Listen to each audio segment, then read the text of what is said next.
Hi guys, and welcome back to Slip the Jab. It's nearly upon us, this huge fight between Gervonta Tank Davis and Ryan the King Garcia. This fight is being billed as it doesn't get any better than this and will be fought at 136 pound catch weight. There's been huge hype in the boxing community for this fight to happen for years, and now it's finally upon us. I cannot wait. I think this fight is multi-layered, not just between the fighters and their history, but promoters and the ramifications it has around the lightweight division and the division surrounding it. Obviously this being fought at 136, but there are several fighters in that division that are very high level, and we're all starting to fight each other, which is brilliant. I'm talking of course about the Devin Haney's, Lomachenko's, Lopez, obviously Garcia and Tank and Shakur Stevenson as well, and there are several good fighters surrounding those top competitors in this division. So it's great to find out who really is better than who. Obviously we've got this fight, and then a little bit later on in the year we have the fight between Haney and Lomachenko. A lot of people believing that the winner of this fight, if it's decisive, would go on to fight the winner of Lomachenko versus Devin Haney. I would love to see that. I would also love to see the loser of this fight the loser of that fight. I want to see all these matchups, and I think it's a brilliant time to be a fan of the lightweight division in boxing, and it's a stark contrast to the heavyweight division where big fights have struggled to materialise. So let's jump right into this preview then. So as I said, it's fought 136 pound catch weight, so not in the 135 lightweight division, so the strap is not on the line, there's no belt for this. This is just a straight up rivalry, who's better than who. Tank's belt is not on the line. Obviously there is also the rehydration clause that has been worked into the contract, meaning that Garcia cannot come in heavier than 10 pounds over the weight limit on the fight day.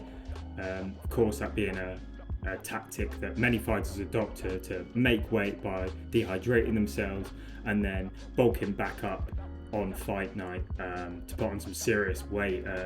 Much as 10-15% of their body weight has been seen before. This is a strange dynamic really, because Ryan, I feel, had to agree to this to get the fight with Gervonta, but at the same time Gervonta has struggled to make weight in the past, so it's not just Ryan that struggles to make that, but being the taller fighter with a bigger frame, he'll be able to carry more mass, so this would affect him, I believe, more negatively. I think the huge hype surrounding this fight is basically a lot around how both of these guys have one punch power, one punch knockout power, and though I believe Tank is far superior defensively compared to Ryan, I don't think that either of them have incredible defensive skills, and some of their defensive tendencies leave them open to get hit. We've seen Garcia obviously get dropped by Luke Campbell before, and Tank at times has taken quite a few shots to the face, but again seems to have a slightly higher IQ in my opinion, so part of this might be his tactic, lull his opponents into a full sense of security, or at the same time just feeling out that range, which we've seen Tank do before in many of his fights. First few rounds he likes to feel out his opponent, sort of jump into range and out of range again, not engaging hugely. He likes to counter punch. I could see him doing more of the same. This was Ryan, but I think he'll be more focused this time. I think he'll be less willing to be open to shots compared to what he's experienced in his previous fights. I think he's taking this really seriously. One indicator of this is how he was talking about in an interview that he likes to let his family come to fights unless he believes it's going to be a war, and he thinks that they should stay at home for this one. So I think he respects Ryan's power. I think he respects that this is going to be a tough challenge, probably his toughest challenge yet. On the flip side of this, I think Ryan does respect the challenge that Tank presents to him. And I'm not sure whether his mentality is believing that he is the underdog going into this fight, but I think that's the general consensus among the public, is that he is the underdog in this fight. But it can go so many ways because of his lethal left hook, which has made him famous in the boxing world. There aren't many bigger stars than these two in boxing at the moment. I think there's potentially better fighters than these two in their own division, and across the boxing world pound for pound. But the sheer star power of this is really what's drawing in many people to tune in on Saturday and watch this go down. Diving into the predictions for the fight, I think that Tank will stick to his plan of feeling out his opponent. I think Ryan will pressure him a bit more than he's used to, but again, he'll respect the power. I think both of them will respect each other's powers, and that will lead to a bit of a cagey couple of first rounds, but I think it can really open up from late in the second, third onwards. I think we will see some knockdowns in this fight. I think that there's a small outside chance that if both of their chins hold up, this could go the distance even. I think that is a very low chance, but I wouldn't want to rule it out, because we've seen Ryan get dropped before, and he got up, he wasn't too hurt from that Luke Campbell shot, and we've seen Tank take some good shots before as well. No one's hit him quite as hard as how Ryan seems to be able to hit.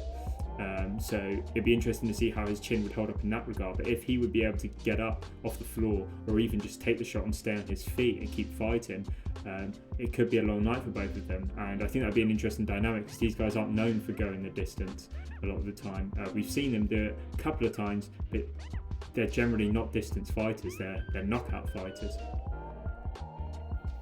Ultimately, I think I've got to go with Gervonta on this one. I think that his defense is superior to Ryan's, and that will be the biggest factor in all of this. Ryan isn't known for his head movement. He's known for his power and his offensive speed.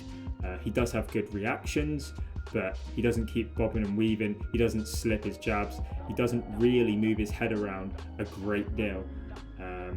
He can sort of adopt a bit of a Shellyfield stance at times. He doesn't pull into the high guard that often. But again, it's difficult to commit to a decisive decision on this one, just because he has that equaliser of that left hook, which is so powerful and has knocked so many opponents down. I think that Ryan is sometimes better at working the body than Gervonta is. I'm not sure how much that will come into play. I think that only would really come into play if we got into some later rounds, which I think is the least likely outcome out of all of these potential paths that this fight could take. I think, though, I am personally more of a fan of Ryan. I think I'm going to go with the Gervonta Davis knockout within the first 7 rounds. It could be as early as round 4. I think he'll just catch Ryan far more times than Ryan will be able to catch him. From a promoter dynamic, Garcia obviously being represented by Oscar De La Hoya, and Tank used to be represented by Floyd Mayweather. There's a previous rivalry between Mayweather and Oscar De La Hoya. I think that it won't largely factor in, but I definitely know that Oscar would like to get one up over Mayweather in whatever form that takes. Anyway, this has been Slip the Jab.